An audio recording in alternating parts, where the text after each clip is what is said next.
Well, the Florida-Kentucky game just ended, literally seconds ago.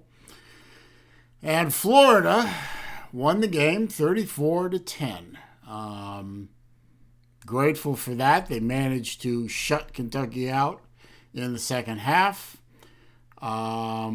They came out of the tunnel in the third quarter, finally looking like they were actually ready to play a game as a team. The defense actually finally woke up and decided to join us in the real world and play some defense and managed to shut Kentucky out. While I'm talking here, I'm gonna pull up the stats for the game on my phone. Let's see. Where did it go? Oh, there it is. Okay, so, complete shutout in the second half for Florida. Only managed to eke out 3 points in the fourth quarter, which is disappointing. I don't know why this offense decided to stall itself out constantly in the second half. I think that's a quirk of Dan Mullen. He's just not willing to go for the jugular, I guess. I don't know why. I really don't. Let's see.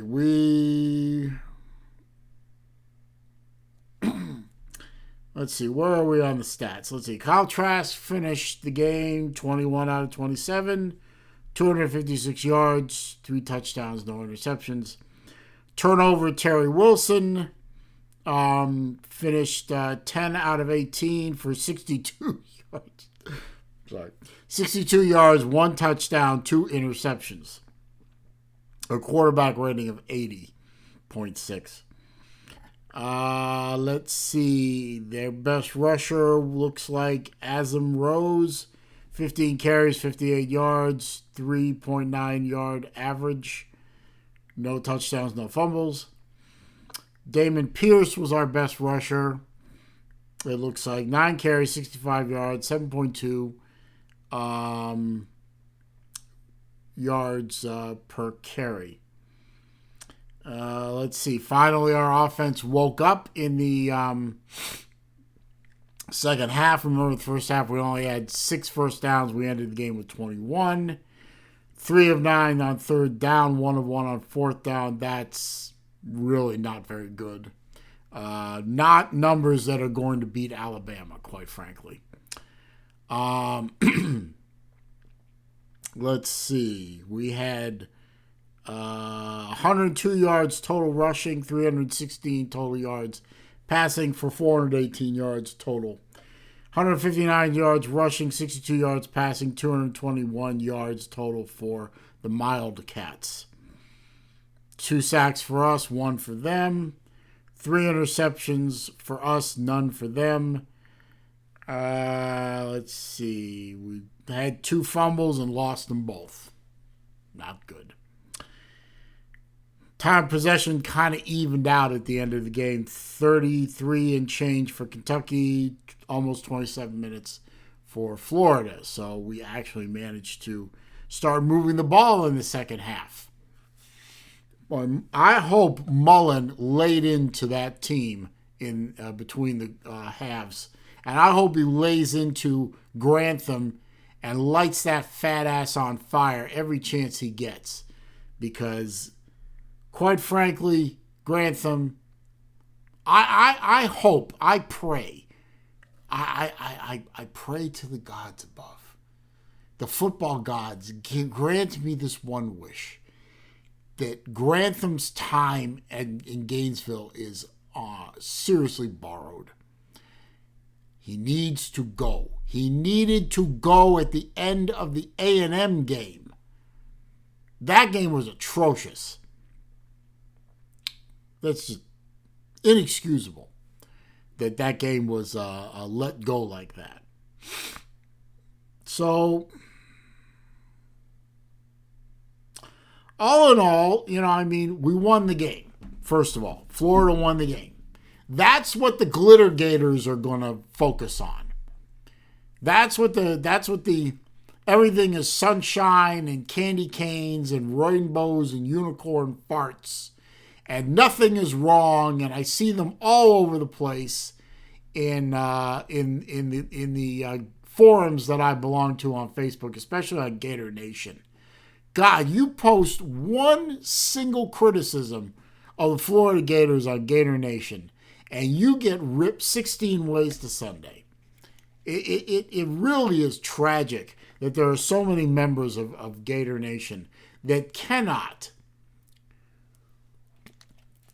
and will not and refuse to see the flaws in this team.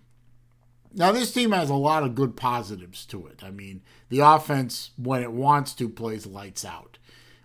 We have a good, solid coaching staff with one exception. But the defense is horrible. And as I said in the last video, and the one before that, and the one before that, and the one before that, the fish rots from the head down. The problem is no leadership. The problem is the defensive coordinator couldn't coach his way out of a wet paper bag with a flamethrower, a blowtorch, scissors, knives, and instruction manual. He is horrible. He's been horrible at other teams. He's horrible now. He needs to go away. He needs to leave. Now, Florida's next game is against Tennessee in Knoxville. That's never going to be an easy game. It's a rivalry game. Tennessee's three main rivals, not necessarily in this order, are Alabama, Florida, Georgia. Or it could be Alabama, Georgia, Florida. Or it could be Florida, Georgia, Alabama. I don't care how you slice that. Florida is one of their big three hurdles that they have to get over, and they haven't gotten over Florida, with one exception in this century. Quite really. Tennessee, a couple of times this century, but lately it's Florida's game to win and Florida's game to lose. That's part of the way it's going to be this coming Saturday. It's going to be Florida's game to lose. Tennessee has major quarterback problems. I think Jerome Pruitt has probably lost the team at this point. They don't have anything to play for. I really don't think, on paper it looks like a walk for Florida. But after that first half performance I just saw against the Wildcats, a team that has nowhere near the talent that Florida has, and it was only 14-10 by the grace of a punt return at the end of the first half. I'm worried about Tennessee. And then we might have to play LSU. I'm not sure how that works yet. LSU, I believe, has 2 games that they have to make up due to postponement due to Wuhan Red Death. The Bama game, which is a division game, and the Florida game, which is a non-division game. So I'm told that division games take precedence. So we may not be playing that game, and we may just finish the season with Tennessee. We better finish strong. We better finish with some effort out of our defense because, quite frankly, and I said it in the video I made earlier today, quite frankly, Alabama will roll over us like a roller over newly laid asphalt. It won't even be close. Offensively, we can hang with Alabama. Defensively, they could really do serious damage to us. So, time to wake up, Defense. Wake up, Grantham. You've you've only got one game left to play to tune up for Alabama. And I don't think it's enough time. It probably is what it is, as they say. The defense is what it is. It's not going to change in, 3 weeks? 1 game, a couple and a week off. I don't think it's going to change that much. I can hope, but realistically, looks like it should. Another side note I noticed just before I went to fire up the old video camera is it looks like Free Shoes University, them criminals, the Clown College, has found another way to get out of another game. They were going to get their asses whooped yet again by Virginia.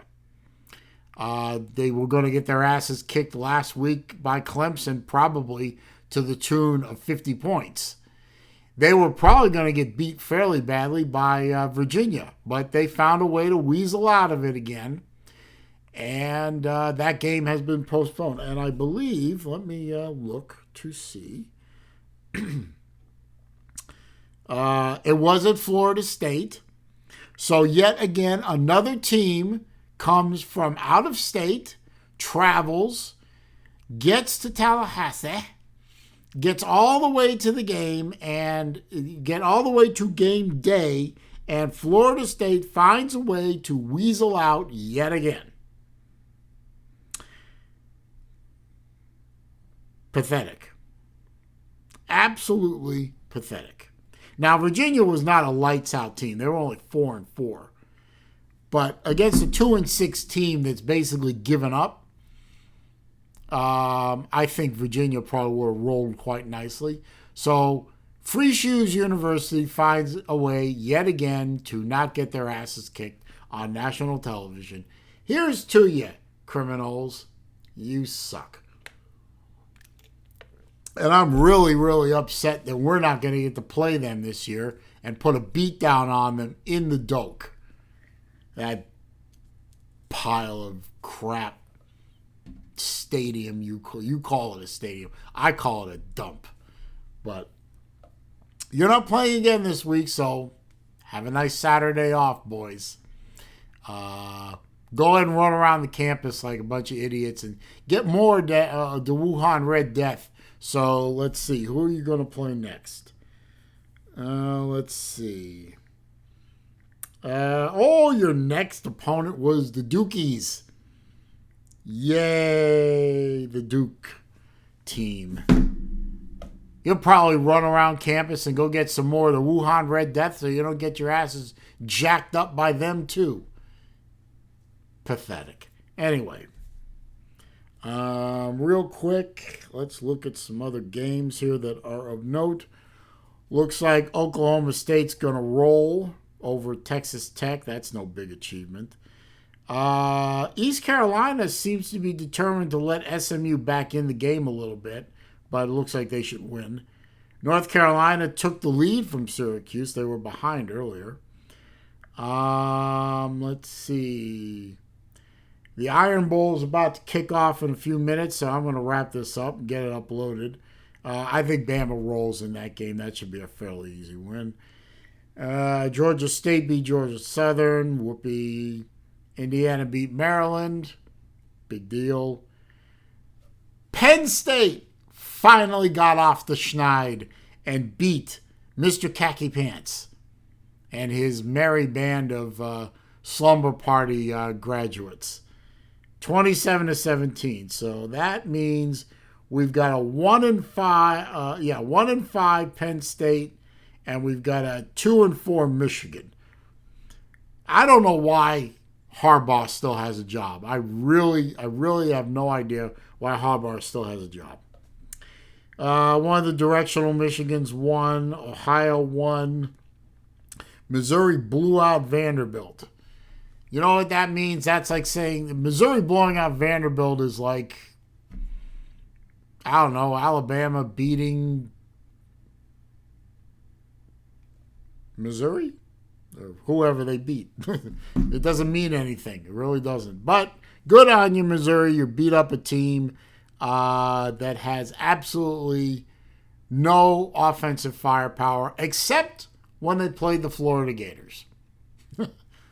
Anyway, I made my rant video. My Gators won, one step closer to locking up the East. I mean, technically, if Georgia loses today, I laugh even as I say it. Georgia's not losing today. But if Georgia does somehow lose today, Florida locks up the Eastern Division.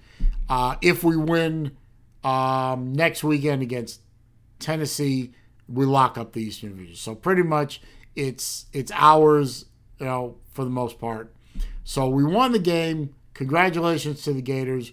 Congratulations to playing a good second half of football. Now, remember, it's a 60-minute game, 4 quarters, 2 halves, not one.